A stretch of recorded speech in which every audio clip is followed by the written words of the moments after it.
On découvre au milieu de l'horreur des éléments qui circulent, qui ont circulé hier, et notamment cette affirmation, je le disais, de 40 bébés qui auraient été décapités. D'où vient cette information, cette affirmation? Oui, alors on va rappeler un petit peu le contexte. On est à Kfar Aza, à moins d'1 kilomètre de la bande de Gaza. Et hier, un journaliste nous raconte, qui était présent sur place, il nous raconte que les autorités israéliennes ont autorisé certains médias étrangers hier à pénétrer dans ce village. C'est ce qu'on appelle un tour presse, où en fait, ça a été organisé par les autorités israéliennes, organisé et sécurisé.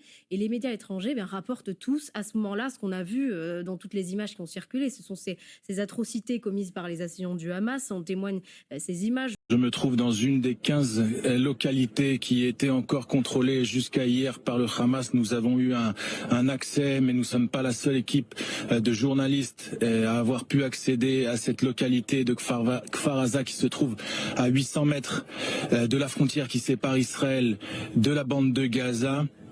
Il y a avec nous des dizaines et des dizaines de journalistes du monde entier, et il va être extrêmement difficile pour moi de vous décrire l'horreur, l'apocalypse que nous avons pu voir ces dernières minutes.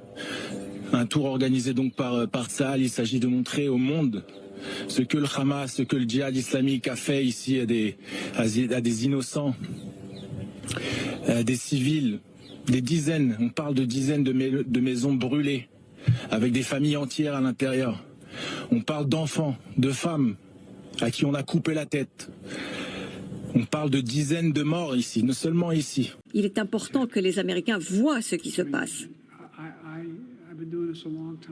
Ça fait longtemps que je fais cela, mais je n'avais jamais pensé que je verrais des photos de terroristes décapitant des enfants. Je n'ai jamais pensé que je verrais cela.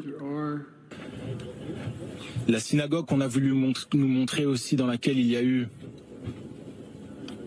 un génocide.